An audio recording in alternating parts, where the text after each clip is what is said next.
کہ تمہارے رب نے تم دونوں کو اس درخت کے پھل کھانے سے اس لیے منع کیا ہے کہ کہیں تم لوگ یہ پھل کھا کر ہمیشہ ہمیشہ کے لیے زندہ رہنے والے نہ بن جاؤ، کہیں تم لوگ فرشتے نہ بن جاؤ۔ چنانچہ شیطان کی یہ شیطانی باتیں سن کر حضرت حوا رضی اللہ تعالیٰ عنہا سوچنے پر مجبور ہو گئیں کہ آخرکار اللہ تبارک و تعالیٰ نے ہمیں اس پھل کو کھانے سے منع کیوں فرمایا، جبکہ جنت میں کسی بھی مقام پر جانے یا کوئی بھی چیز کھانے سے منع نہیں کیا گیا۔ شیطان مسلسل حضرت اماں حوا رضی اللہ تعالیٰ عنہا پر وار کرتا رہا، پھر آخرکار شیطان مردود کی کوششیں رنگ لے آئیں۔ شیطان مردود نے حضرت حوا رضی اللہ تعالیٰ عنہا کو پھل کھانے پر راضی کر لیا۔ ایک دن حضرت حوا رضی اللہ تعالیٰ عنہا نے حضرت آدم علیہ السلام سے کہا کہ ہم اس شجر ممنوعہ کا ذرا سا حصہ کھا لیں، دیکھیں تو صحیح کہ آخرکار اس میں کون سا راز چھپا ہے جس کی وجہ سے اللہ تبارک و تعالیٰ نے اس درخت کا پھل کھانے سے منع فرمایا۔ شروع میں تو حضرت آدم علیہ السلام نے مکمل طور پر حضرت حوا رضی اللہ تعالیٰ عنہا کو اس درخت کا پھل کھانے سے منع فرما دیا، لیکن پھر حضرت حوا رضی اللہ تعالیٰ عنہا کے مسلسل اصرار پر حضرت آدم علیہ السلام بھی اس پھل کو کھانے پر راضی ہو گئے۔ آخرکار حضرت آدم علیہ السلام اور حضرت حوا رضی اللہ تعالیٰ عنہا اس شجر ممنوعہ کا پھل کھانے لگے۔ ان دونوں نے ابھی اس پھل کو پوری طرح سے چکھا بھی نہ تھا کہ ان دونوں کی شرمگاہیں ایک دوسرے پر ظاہر ہو گئیں۔ اس وقت حضرت آدم علیہ السلام اور حضرت حوا رضی اللہ تعالیٰ عنہا بہت پریشان ہوئے، اپنی شرمگاہوں کو چھپانے کے لیے جنت کے پتوں کا استعمال کرنے لگے تاکہ وہ جنت کے پتوں کے ذریعے اپنی شرمگاہوں کو چھپا سکیں۔ جیسے ہی ان دونوں نے اس شجر ممنوعہ کا پھل چکھا تو اللہ تبارک و تعالیٰ نے ارشاد فرمایا، اللہ نے ان دونوں کو پکارا اور فرمایا، کیا میں نے تم کو منع نہیں کیا تھا کہ اس درخت کا پھل نہ کھانا، شیطان کے ورگلانے میں نہ آنا، یہ تمہارا کھلا دشمن ہے۔ جب حضرت آدم علیہ السلام اور حضرت حوا رضی اللہ تعالیٰ عنہا نے اللہ تبارک و تعالیٰ کا یہ پیغام سنا تو خوف الہی کی وجہ سے کانپنے لگے۔ اس کے بعد اللہ تبارک و تعالیٰ نے حضرت آدم علیہ السلام کو اور حوا رضی اللہ تعالیٰ عنہا کو زمین پر اتار دیا، جیسا کہ اللہ تبارک و تعالیٰ سورہ الاعراف کی آیت نمبر 25 میں ارشاد فرماتا ہے کہ اب تم دونوں ایک خاص مدت تک زمین پر ہی رہو گے جہاں تم ایک دوسرے کے دشمن ہوں گے، تمہیں وہیں مرنا ہے اور اسی میں پھر سے پیدا ہونا ہے۔ روایات میں آتا ہے کہ حضرت آدم علیہ السلام کو ہند میں اتارا گیا، جبکہ حضرت حوا رضی اللہ تعالیٰ عنہا کو جدہ میں اتارا گیا اور ابلیس کو بصرہ سے چند میل کے فاصلے پر دمشقیان کے مقام پر اتارا گیا۔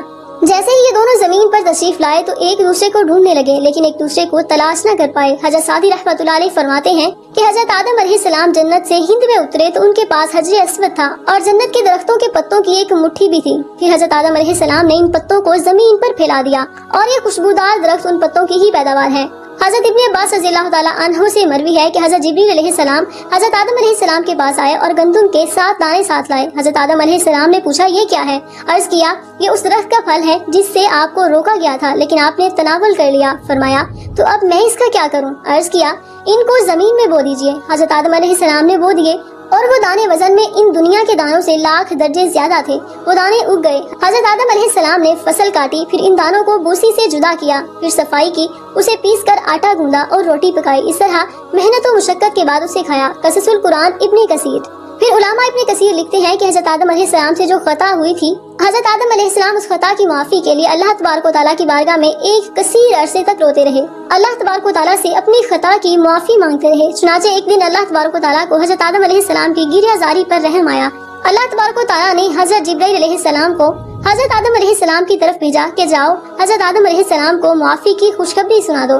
جب جبریل علیہ السلام نے آ کر حضرت آدم علیہ السلام کو اللہ تبارک و تعالیٰ کا یہ پیغام پہنچایا کہ اللہ تبارک و تعالیٰ نے آپ کی خطا کو معاف فرما دیا تو حضرت آدم علیہ السلام بہت زیادہ خوش ہوئے اور اللہ تبارک و تعالیٰ کی بارگاہ میں سجدہ شکر ادا کرنے لگے۔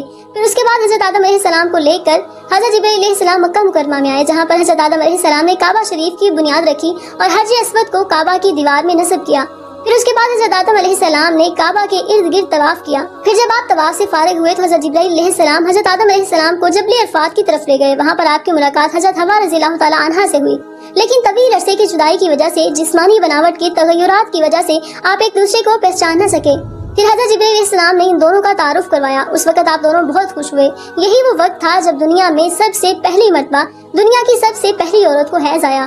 پھر اس کے بعد اللہ تبارک و تعالیٰ کے حکم سے حضرت آدم علیہ السلام اور حضرت حوا رضی اللہ تعالیٰ عنہا کی کثیر اولاد ہوئی۔ اسی طرح شیطان مردود نے جنت کے اندر حضرت آدم علیہ السلام سے بدلہ لینے کے لیے عورت کو ورگلایا، اور شیطان مردود ہمیشہ سے انسان کو بہکانے کے لیے عورتوں کا استعمال کرتا ہے، جیسے اللہ تبارک و تعالیٰ قرآن پاک میں ارشاد فرماتا ہے کہ بے شک عورتیں شیطان کی رسیاں ہیں۔ اللہ تبارک و تعالیٰ سے دعا ہے کہ اللہ پاک ہمیں شیطان مردود کے شر سے ہمیشہ ہمیشہ کے لیے محفوظ فرمائے۔ اور ہمیشہ نیک لوگوں کے راستے پر چلنے کی توفیق عطا فرمائے۔ اپنے پیارے حبیب حضرت محمد مصطفیٰ صلی اللہ علیہ وآلہ وسلم کی محبت میں مرنا جینا نصیب فرمائے اور ہمیں حق سچ بیان کرنے کی توفیق عطا فرمائے، آمین۔